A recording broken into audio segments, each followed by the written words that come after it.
icyambayeho nuko naviriye kunda. Yeah, actually njye n'ubwa mbere nari mbibonye nanjye. Nta n'umuntu wenda wabimbwiye ngo hari ukuntu ngo barasaza n'ibiki byari nijoro, then I was surprised. Atubwira yuko ubuzima bw'umwana umwana arahari ariko buri 50-50 50-50 nako ni naryo jambo yabonye mu nda ko yakishyiriyeho scan arandebera anje tambwira ngo there is no hope, ariko nyine ngo komeza urwaze ngo niba ushaka arangira inama, niba ushaka twabigira hakiri kare tukabikuramo bikavamo kugira ngo bikomeze bikurwarire n'ubundi nta kintu kiri kuza. Bamuzamuye mu nda bamunyereka yabaye papo, umwana avuka ari muzima, ariko rero yabaye papo, yabaye umukara. Akoze n'iki baramumuhaye ndamufata ngiye Imana ati Imana urakoze. Umwana umuganga turanamushimiye cyane nubwo atazi Ikinyarwanda, arambwira ngo umwana wanyu ni muzima. Hi guys, this is JD Family. Hi guys, this is JD Family. Yes, family. Okay, ndabikunze cyane kubera ko izi vibe ntago zisanzwe. So rero tutabatindiye ngira ngo iyi ni JD Family Rwanda cyangwa se ni JD ni family muri make. Intego yacu turatangira tubanza gusuhuza turasuhuza abari Burasirazuba, Iburengerazuba, Amajyepfo ndetse n'Amajyaruguru, n'abibwota simbi impera zose z'isi, mwese tubahaye ikaze. Umunsi wa none tubafitiye topic cyangwa se tubafitiye ibintu bidasanzwe, tubafitiye ikiganiro kidasanzwe. Ni famille ifite intego igira iti iragira iti gufashanya, waba uri umugore, waba uri umugabo, waba uri umwana, mbese niba muri family imwe, let's help one another kugira ngo uduti tw'inshinge dufatanyije ntawe ushobora kutuvuna, ariko ifashe kamwe ushobora kutuvuna. Uko niba ari gusenga musengane, niba ari ukurya musangire mutari gukoresha electronics, mbese tugerageze kuba turi kumwe, turi kuganira, turi gufashanya, turi gukina ama games together. Abantu bose bari muri family nimube busy ku mafone cyangwa ama electronics, ahubwo reka tube engaged to each other. Tutabatinze rero ku bantu bari badukumbuye, kandi turasaba abantu batari bakora subscribe, please to subscribe. Abantu bamaze gukora subscribe turabibona, turabashishimiye, twifuriza umugisha w'Imana. Ndetse n'abantu batari bakora subscribe nabo muyikore kugira ngo dushigikire, kugira ngo tujye duhora tugira courage yo kuganira ibintu bitandukanye. So iyi ni famille ifite unity, ihurije hamwe, nayo mpamvu ibintu byose bitubayeho turaza twibabwira guys, twibabwira kugira ngo dufashanye gushima Imana cyangwa se dufashanye umunezero. Abashaka rero kureba about us, abo turi bo, hari ama video yacu ari kuri JD Family, mukomeze mu scrolling muraza kuyabona uko twamenyanye, uko twahuye. Hari n'indirimbo twagiye dukorana, hari ibyukura bagirane, hari nzabana nawe, narindi muri video ariko niyo iririmbye, hari Holy Spirit. Bese mukomeze murebe ibiganiro byinshi byiza, hari oh my god, hari nyinshi cyane. Tukabona ababyini, tukabona guys, isko twababyinira. So tutabatinze rero dufite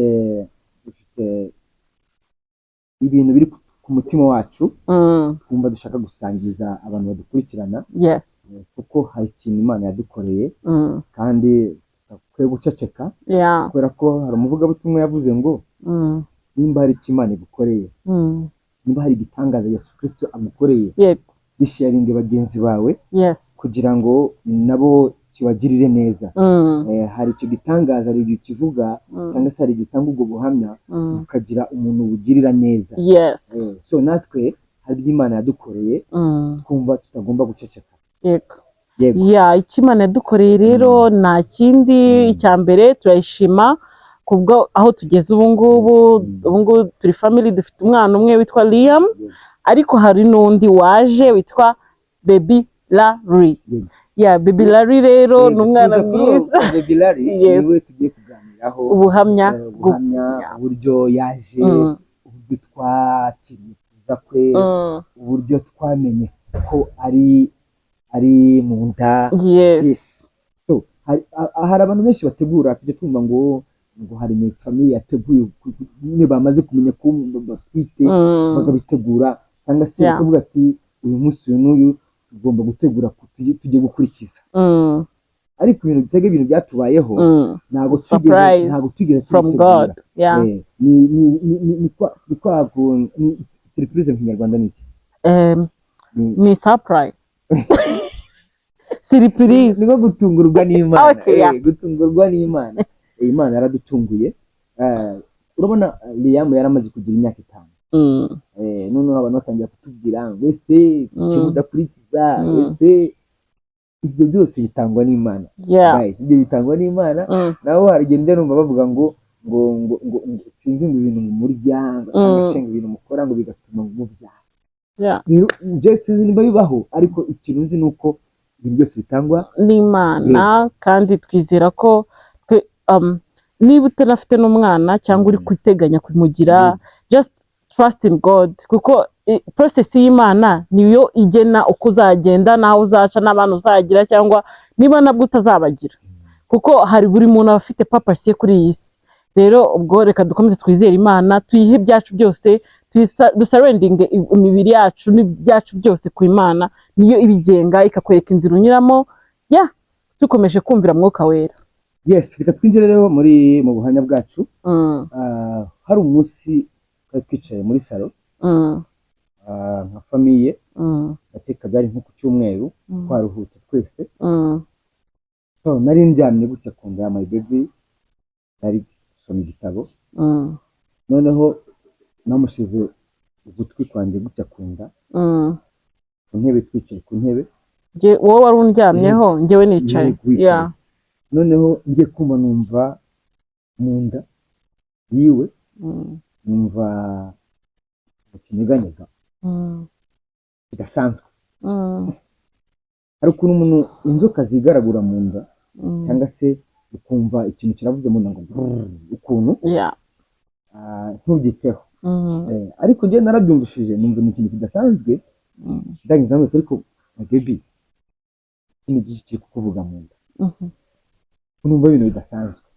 Nawe arambwira ati gusa sinzoka zigaragiye.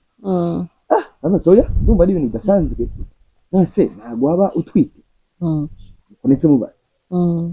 Yarambwira ati karika nase ubwo nabantu hite sindi ni.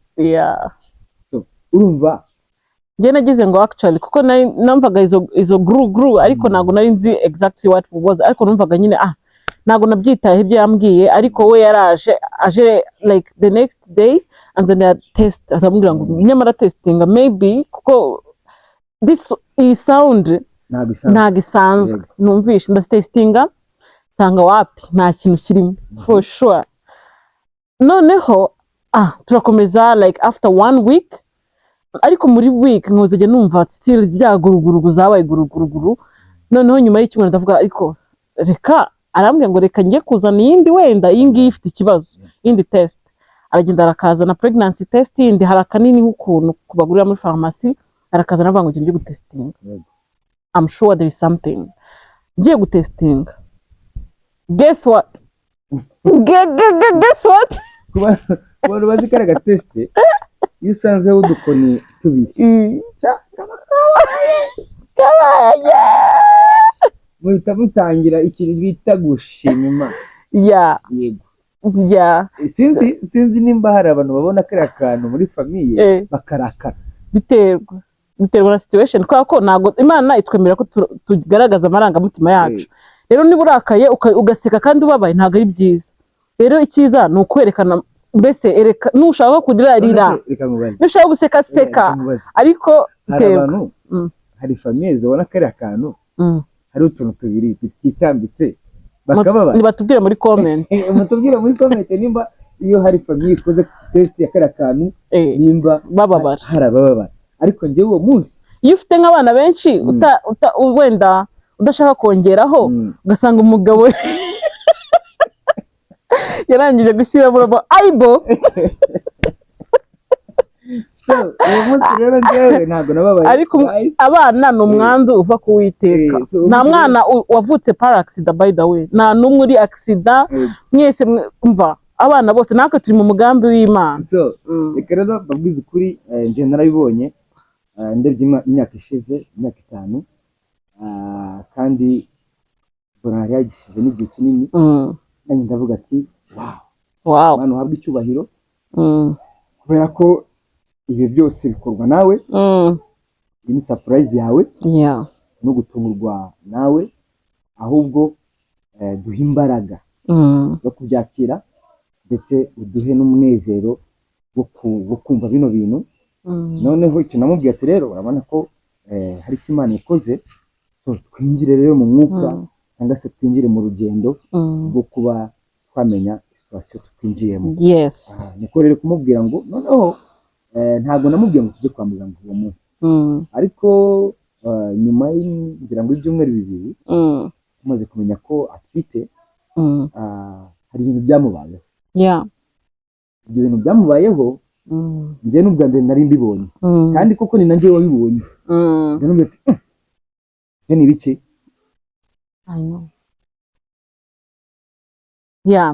Ikintu cyambayeho nuko naviriye kunda. Actually njye n'ubwa mbere nari mbibonye nanjye. Nta n'umuntu wenda wabimbwiye ngo hari ukuntu ngo amaraso aza n'ibiki. Byari nijoro, then I was surprised. Byari nijoro, noneho mba surprised no kubona amaraso. Ndavuga se I thought I was pregnant. Nose ni gute umuntu njye nahise ngira ngo ni imihango, wenda naribeshye, so natangiye kudoutinga, ndavuga okay, reka nambare party, ntago ndi kubabara, njye napfuye kubona imihango iraje, nta kubabara ntaki, gusa ngiye kureba okay. Rero nanjye birantungura cyane, noneho wahita ambwira ngo can we go to the hospital, wenyine yese agira igihunga cyinshi cyane, atambwira ngo umva tugende kwa muganga now. Ntago bibaho. Mbere yo kujya kwa muganga urumva nagize igihunga, maze kugira igihunga nabaza se iyi situation urimo, ese nta wundi muntu waba uyizi tumubaze, wenda atubwire ukuntu tugitwaramo. Sinzi umuntu yahamagaye amubaza situation irimo, yarambwiye ngo hari umuntu byabayeho, wenda ntabwo twamuvuga izina, ngo atari umuntu byabayeho, reka tumubaze ukuntu bimeze. Niko kumubaza, aramubwira ngo iruka mujye kwa muganga. Ibyo bintu birakomeye. N'ubwa mbere njye nari mbibonye, n'ubwa mbere nari numvise ibyo bintu, ariko ntabwo nari nzi ububi bwabyo, cyangwa se ntabwo nari nzi ukuntu bigomba kugenda nyuma yaho. Twahise twihutira kujya kwa muganga, kuko ni byiza kwita ujya kwa muganga. Niyo mpamvu utakwiye kurembera mu rugo iyo umaze kubona ibintu nk'ibyo ngibyo, cyangwa se ikintu kidasanzwe kuri wowe, bakubwira ko ujya kwa muganga. Kuko n'iki gihugu cyacu cyagiye kitwegereza ibitaro hirya no hino, cyangwa se ibintu bishobora kugufasha mu buryo bw'ubutabazi. Twese twihutira tujya kwa muganga. Tugeze kwa muganga, guys, baratubwira ngo ibintu birakomeye.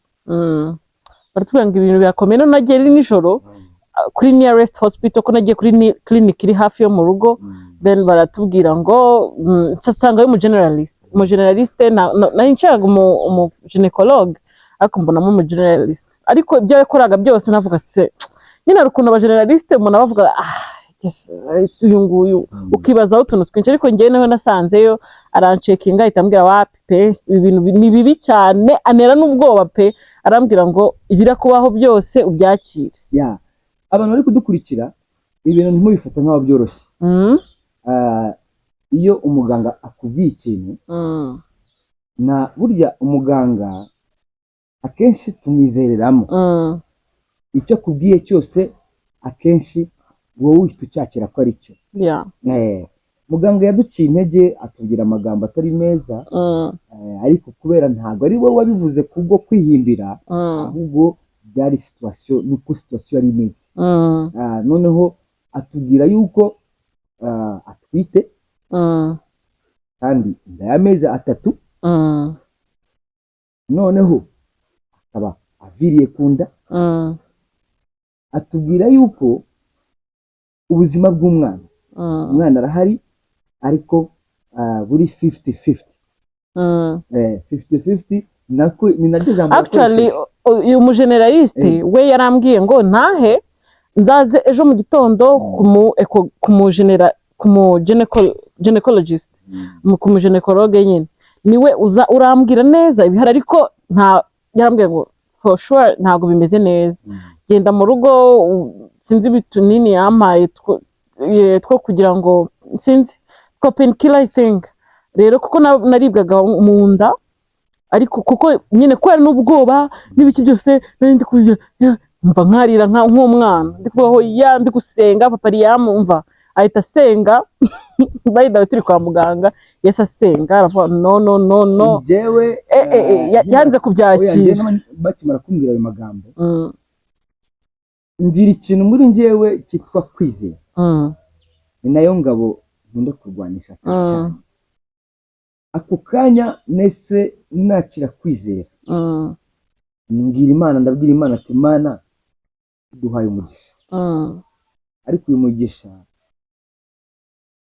umwana w'umuntu cyangwa se dogiteri atubwiye ko ari 50-50 ariko wowe ushobora byose ndibuka hari muri Bibiliya ngo hari sinzi nimba ari Yesu nimba ari umuhanuzi wageze ahantu hari amagufa yumye arayasengera ayahanurira Ezekiel amagufa yongera aba mazima nahagaze muri ko kwizera ko Imana ihindura ibintu bidafite ishusho Imana ibiha ishusho ibiri 50-50 Imana ibiha ubuzima actually ngiye kwa ko nanizeye noneho nari nizeye umuginecologue niwe nagiye arambwira ngo uyu mwana ni 50-50 turi kubona rwose placenta irahari ariko ni 50-50 nimubyizere rero turi kubona nyine ngo ngigi ngo niba ari rihuri something like that ngigi ni rihuri ngo ni kwa kundi inkoko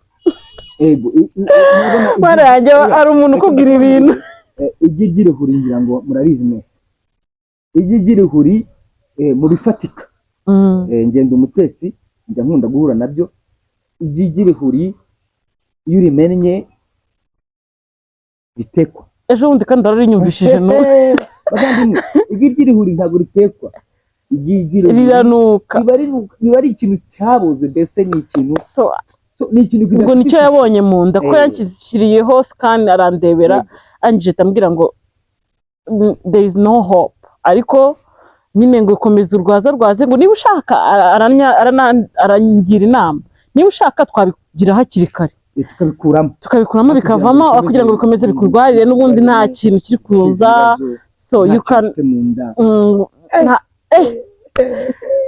aravuga ngo reka niba ufite kwizera just go home nyine turebe ariko n'ubundi nta makirira ahari 50-50 ibaze rero kukubwira ayo magambo mu mezi 3 tuzajya tugenda mu rugo turavuga turizeye turakomeza turasenga turavuga uyu mwana azabaho uwo munsi twasuye mu rugo dufite inkuru itari nziza ikindi kandi njya muri depression urundi ruhande inkuru yari nziza kuko tutwite so urumva byari 50-50 so ikintu cyabayeho twagiye duhamagara inshuti zacu abo tubasha kuganira bakatubwira ngo byatubayeho natwe abandi bakadusengera abandi bakatubwira ati natwe byatubayeho bigenda gutya umwana avamo so bagenda batubwira twagiye twakira ubuhamya butandukanye ariko reka njye mbabwize ukuri itereke ku mutima wanjye muri iyo situation ntabwo nigeze ncika intege ahubwo naravuze ngo ngomba kuzabona isura y'umwana wanjye ari muzima babaye aho ngaho gusa baramubwiye ngo wirinde gukora ibintu bigoranye utangire wiyiteho uryame uruhuke ujye unywa tuno tunini gusa noneho nyuma hashize nk'amezi 2 twasubiye ku bitaro umwana mu nda hari that is 5 months basubiye ku bitaro dusubiye ku bitaro stile nyine dusanga igisubizo ni cya 50-50 imagine noneho njyewe naravuze ntabwo njya kuri iyi clinic reka tujye ku bitaro wenda binini ntabwo tubivuga izina noneho turebe ko at least kuko turabizeye at least bo baraza kubona ibitandukanye ry'abariye noneho barangije batubwira mada kuko nari nyiva kunda by the way guys nari nyiviva none bikanancanga nongiyeyo umva bahise bambwira ngo it's emergency komeza uryame komeza uruhuke ni 50-50 anytime yarangira tubone reka humurize cyangwa se mbwira abantu bahuye n'icyo kibazo umwana akavamo mwihangane kuko ni situation ibaho kuri famiye zose iyo wenda ibintu bitagenze neza ariko natwe byatubayeho urumva mu mezi 9 yose ujya kwa muganga gukora test urumva twahoraga kwa muganga bahora batubwira ngo bimeze gutya biratari donc ijambo 50-50 ahantu hose barabitubwira bakatubwira ngo amahirwe mufite kuri uyu mwana wanyu ni make cyane kubaho ariko njyewe nafashe ibihe byanjye byo kwizera ibihe byanjye byo gusenga rimwe na rimwe nkamwe beta nkajya gusenga abwira Imana ati Mana ntabwo nkwiye kubona kumva ijambo 50-50 muri 50-50 ndashaka ko havamo ikintu kizima ko na nyuma ya 0 urakora mbwira Imana nyibutse ibitangaza ibintu byinshi yagiye inkorera no kuba narahuye na madamu nabwo n'ubuhamya byo noneho byari nka 20 50-50 50-50 nibo kuvuga ngo birashoboka cyangwa ntibishoboka birashoboka cyangwa ntibishoboka so nje rero kuri madamu wanjye byari 10%. 10 kuri 90 10 kuri 90 kuko ni 10 na 90 bikabijana 10 kuri 90 fata icyo kintu ariko Imana yagikuye ku 10 ubundi inzira z'Imana Imana igira inzira Imana igira inzira nyinshi basore inzira z'Imana ni bikungira inama abasore atari basha fata umwanya wawe senge bwira Imana icyo wifuza izakura wa muntu uri hejuru imumanure imukuzanire kuko inzira z'Imana zirarenga ntabwo ngiye mvuga ko ari igihumbi so hari inzira Imana rero yakoresheje kugira ngo mpuze n'uyu noneho hari n'inzira Imana yakoresheje kugira ngo nkomeze kwizera kugira ngo muri 50-50 hazavemo ikintu kizima rero abashaka kumenya ubwo buhamya basubire muri video bayiburebe twaragiye rero urugendo rwo kugira ngo amezi 9 agere kugira ngo umwana azaje kuba umwana muzima twageze mu mezi 9 mu mezi 8 tujya kwa muganga baratubwira ati biracyari kwa kundi maja so mukomeze musenge mukomeze mwizere bamwe bakatubwira ngo byanga bikunze nubwo umwana ari mu nda ariko turabona yuko azavuka adafite ubuzima kandi koko muri situation nk'iyo ngiyo mu by'ukuri usibye igitangaza Imana yadukoreye amakuru duhabwa n'abantu byabayeho cyangwa se ubuhamya twumva nta muntu urahura n'icyo kibazo umwana azabe muzima kuko na nyuma yo nyuma yo kubyara kugira ngo Imana inyereke yuko ibya bintu byari seriye nyuma y'icyumweru kimwe nese mpura n'inshuti yanjye twakoranaga mu kazi mu buhamya neza bw'ibintu byababayeho nk'uko natwe twari tumeze mu gihe cya mbere cy'amezi 3 ambwira yuko avira kunda nyuma y'icyumweru kimwe ambwira yuko umwana yitabye Imana so noneho ndushaho kugira gute kongera gutinya Imana ndetse no kuyizera ndetse no kuba ni nk'ubuhamya ntabwo ndi kwishima kubwo abandi byabayeho ahubwo nje byanyubakiye ubuhamya bituma ngira kwizera tugira ku giti cyanjye none nka famiye hari ubundi buhamya Imana yadukoreye hari ikindi kwizera na bebe nawe yese agira kuko yarandebaga uburyo meza akabona ntacyo bifite iyo umugabo burya niyo mpamvu bavuga ngo umugabo ni umutwe iyo my baby aza gufrustrating nyine akabona afite ubwoba ameze gute umva gacika intege ukabona nta kwizera afite cyangwa se tugafata umwanzuro ukubwira doctor ati kuramo rero kwizera kwe ni inkingi ikomeye umva ndagushimiye bagabo mujye mugira kwizera ndagushimiye ko wagize kwizera cyane iyo ugize kwizera bituma n'umugore wawe ashikama kuko kuko iyo utagize kwizera nawe ahita acika intege. So reka twihutishe rero ubuhamya bwacu. Igihe cyarageze mu mezi 9 umwana ntiyavuka. Igihe bari bampereye wenda ngo umwana nazaza kuri iyi date n'iyi ngiyi, rero umwana ntiyavuka iyo date, sinumva ibise. Umwana ntabwo yavukiye igihe. Yes, ntabwo numvishe ibise, ahubwo byararenze. Kuko icyo gihe ndibuka ko twajyaga no kubyina, nkabyina cyane nkumva ndi nomo, nkumva daremerewe do, ariko nkumva still nkavuga se ko iki gihe cyarenze. Nkazajya numva se kandi arakubita ndamwumva pe everything, bikomeza kugira ubwoba. Rero still Imana cyari kutwubakira ubuhamya. Ariko wiki ya mbere reka ngira icyo mbwira abakunzi bacu mu gutwita cyangwa se muri urwo rugendo. Uyu mudamu mureba ni intwari. Namujyanaga mu bitaramo tukabyina, namujyanaga ahantu henshi tukabyina, ukabona nyine we nta kintu, ntabwo ameze nyine nk'umuntu nuko nawe wari umeze neza. Urumva nabaga nkomeye nawe nkamukomeza. Yes, so rero igihe kiragera, due date baduhaye irarenga, umva icyumweru cya mbere kiyongeraho. Ndavuga what is wrong, none njye nagiye kwa muganga kuri due date baduhaye, ndababwira ngo nje kubyara, baravuga ngo reka ducekinge. Dr checkinze aravuga ngo okay ni due date yawe, ariko umwana ashobora kuza 2 weeks before, ibyumweru 2 mbere ya due date cyangwa ibyumweru 2 nyuma. So rero reka rindira umwana naza muri during the first 2 weeks, nyine nta rindira umwana naza nyuma y'ibyumweru 2 nta kibazo, ariko narenze ibyumweru 2 nibwo bazaba ari ikibazo cyane. Icyumweru cya mbere ndicara mu rugo, ariko ndi gusenga ndi kuvuga Mana ukomeze kuturinda, komeza duhe kwihangana, komeza duhe umwana azaze. Then the next week nayiragera, iyo due date bamaye after 2 weeks, nyuma y'ibyumweru 2 wapi nta gise ntaki. I was like oh my god, I have to go to the hospital. Twese tujya kwa muganga, ndashimira n'ababyeyi banjye baranjyanye, baravuga ngo tugende kwa muganga.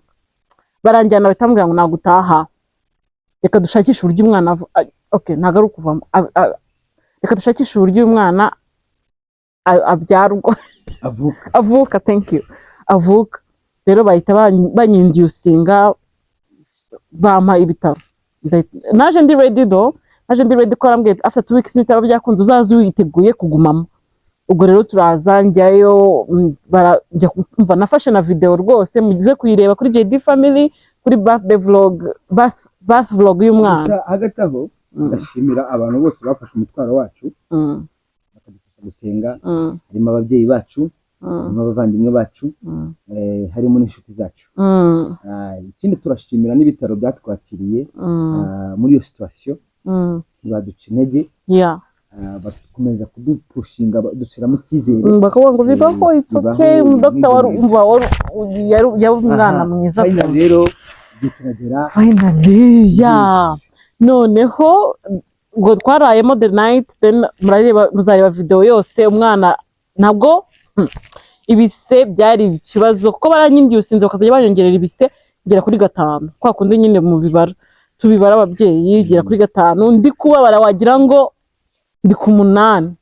Bakazajya bareba abadokiteri bakibaza ese uyu mwana katamanuka, kandi nta kandi kanini twarenza 5 ntabwo tujya tuturenza.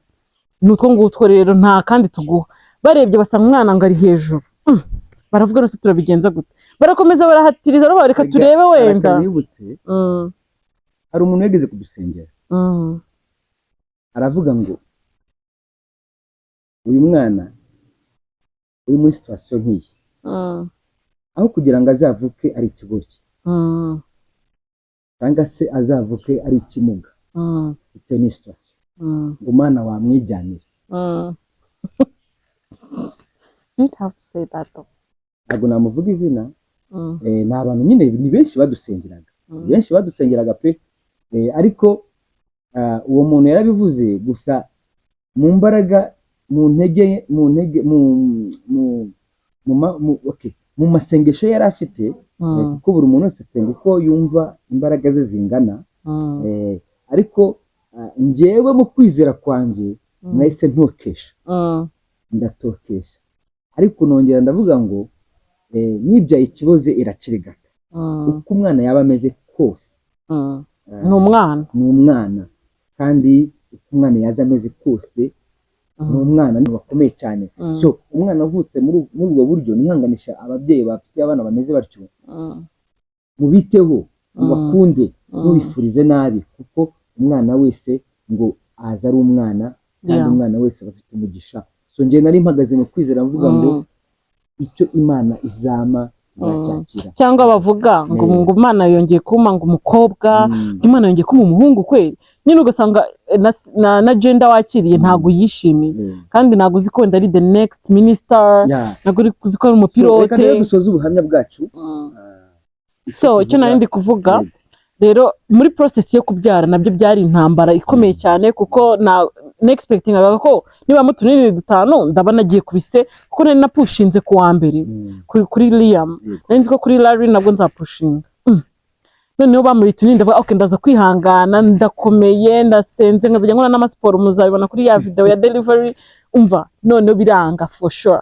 Noneho abaganga, umudokiteri wari gukora nijoro niwe waje muri iyo shift, barabwira ese mwarebye kuri scan, baravuga ngo oya, muyizane turebe ahantu umwana situation y'umutima imeze. Barebye basanga umva umutima uri hejuru, umva bahise bavuga emergency, uko sale dope imeze kose tugenda tumukora operation, baragenda ba cleaning ibyo bashoboye byose, yari emergency. So nje rero narabireba nari mpari, umva baragenda babwira papa Liam aramubwira ngo ese ngo ngwino usinye hano kugira ngo tumubage. Yewe yumvisha hari kubagwa nabwo ari another thing. Kwizera yuko agomba kubyara neza, nduga mu kubaga.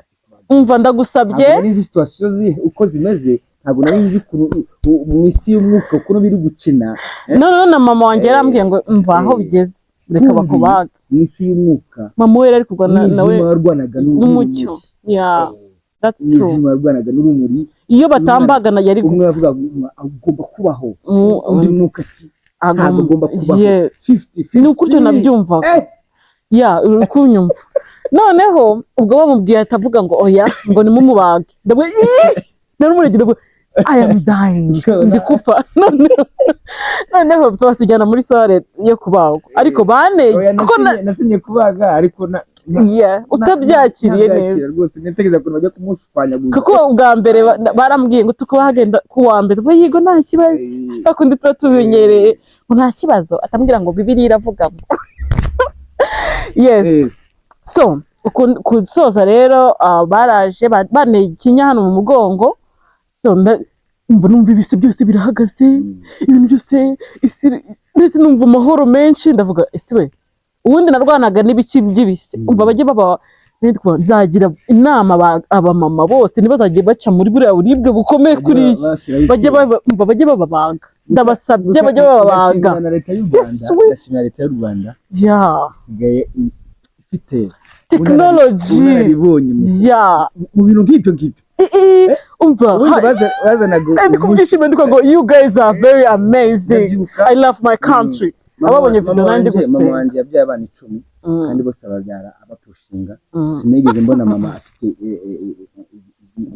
inkovu y'indodo, ariko tureba ku ma YouTube tureba ko abantu bafite indodo, ariko leta y'u Rwanda ibyo ntabwo nari mbizi ngiye ko batambaze before, ntabwo nzi ko bizagenda indodo ntabwo bikibaho.